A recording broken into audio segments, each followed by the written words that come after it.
Hello guys, dito sa video na to, ituturo ko sa inyo kung paano ba yung routine ko as a swing trader. So sa different video naman, ituturo ko sa inyo yung routine ko before nung actively trading pa ako sa market. So yun yung routine ko as a day trader. But in this video, since nag-transition na ako naka-focus na ako sa swing trading, ito yung kumbaga day-to-day routine ko. So, sa mga hindi pa nakakaalam kung ano yung swing trading. So, basically, ito yung type of trading na nakafocus tayo sa mataas na time frame. So, sa malaking time frame. So, 4 hour up to daily, weekly, and maybe monthly, right? So, yung price action, yung setup, medyo matagal mag-unfold.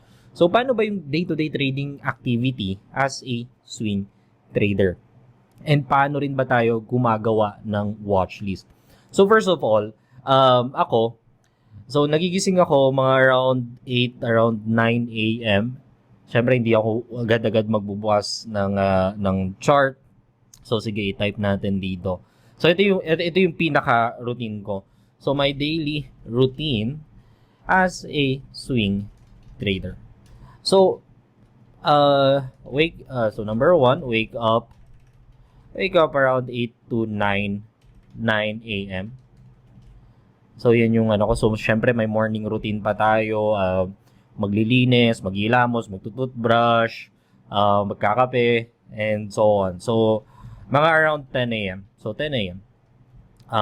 Dito na ako mag-watch list. Ayan, check na ng market. Okay, watch list. So, from 10 a.m. to mga 10:30 a.m. At most, 10:30 a.m. So, mga 30 minutes na lang yung pag-check ko sa market everyday kasi sanay na ako. Alam ko na yung kumbaga mabilis na lang ako maghanap ng setup. Alam ko na kung merong setup dito. Alam ko na kung wala. So, medyo napapabilis. But before, it will take me 1 to 2 hours para lang makumpleto ko yung analysis ko sa lahat ng market na tinitignan ko. So, 10 to 10:30 a.m. Now, yung routine ko from 10 to 10:30 a.m. So, nag-i-start ako usually sa Ethereum.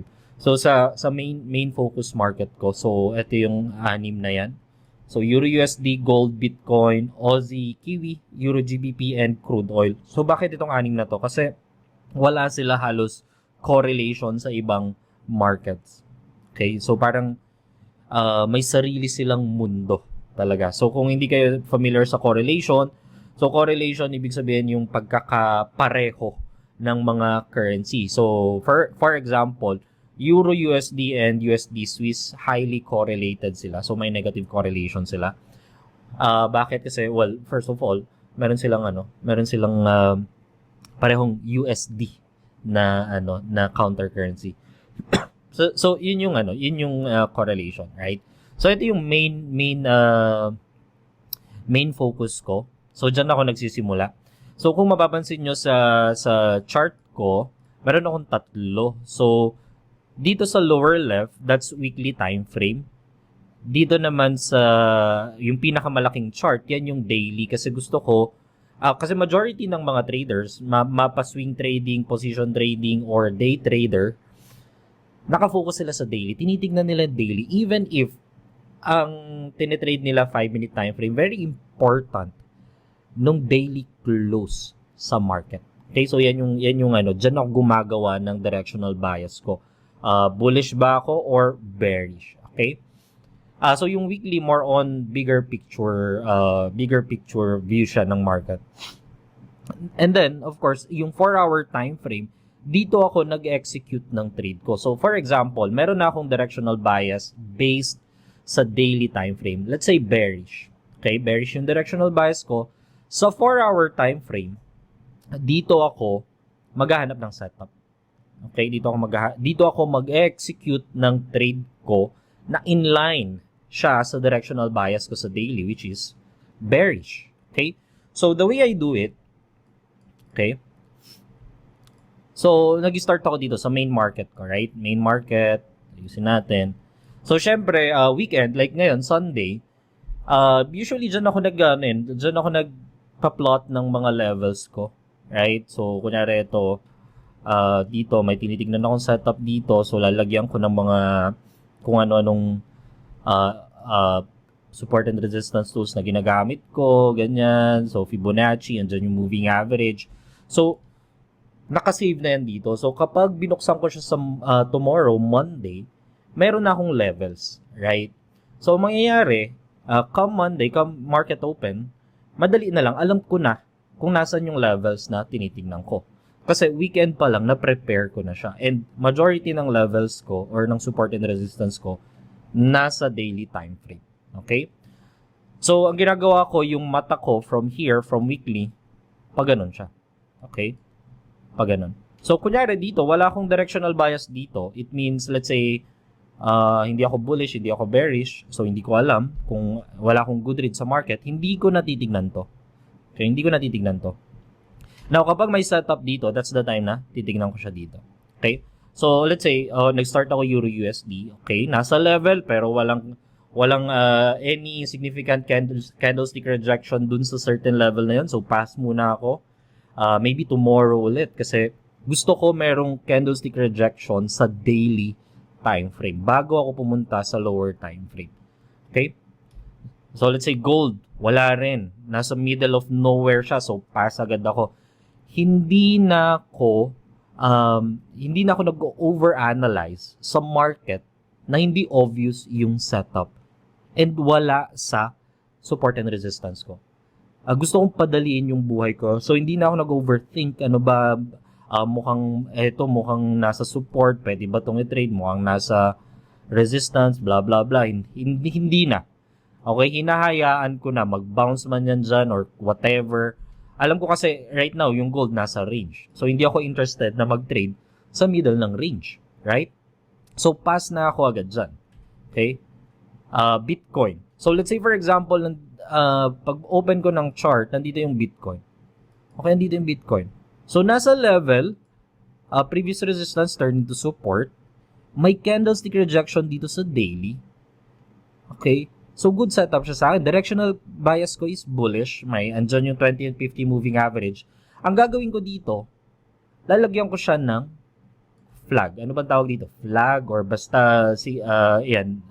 Watch this. Bakit? Ayan. So, may color dyan. Red, blue, whatever. Kayo na. Ako red lang. Basta yan. Pag may ganyan, alam ko yan yung watchlist ko for today. Yan yung abangan ko. So, bago ko tignan yung trade, silipin ko muna yung iba. Okay? So, titingin muna ako ng mga potential setup. Okay? Dito pass. Dito pass. So, yung mata ko nakafocus lang sa daily. Okay? Pass. Pass. So, let's say for example, okay, ito nasa level pero wala pang rejection candlestick itong GBP USD. So, tomorrow pa yan. So, hindi muna ako mag-focus dyan right now. Pass muna. Okay. So, wala tayong makitang setup. Okay.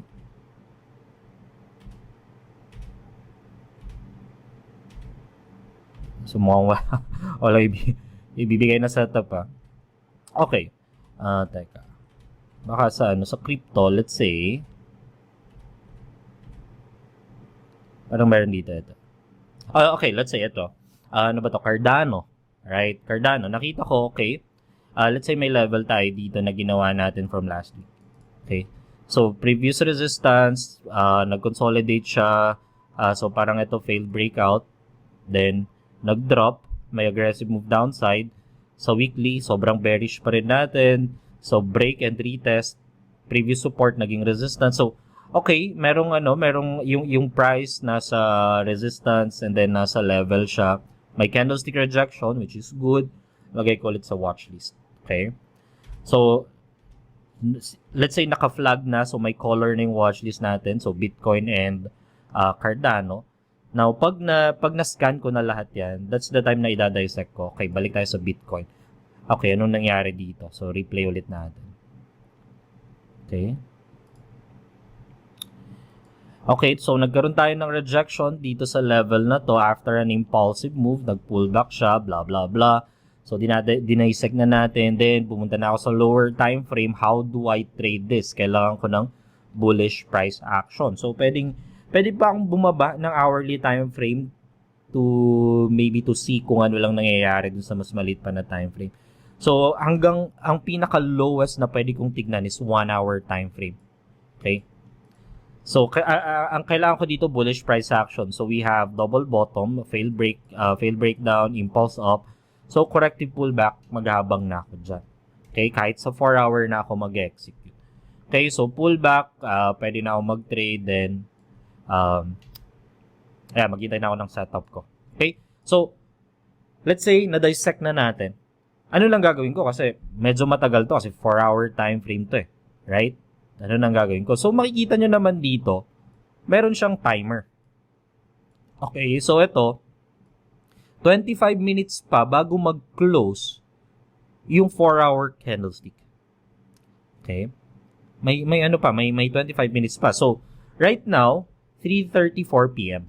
So, magko-close to at exactly 4 p.m. So, babalikan ko siya by 4 p.m. Or, magda-download ako ng TradingView app sa phone ko. Okay? TradingView app lang. Hindi ako gumagamit ng MetaTrader. Hindi ako nagtitrade using my phone. And I'd suggest you don't trade using your phone. So, TradingView pwede. Okay? TradingView pwede.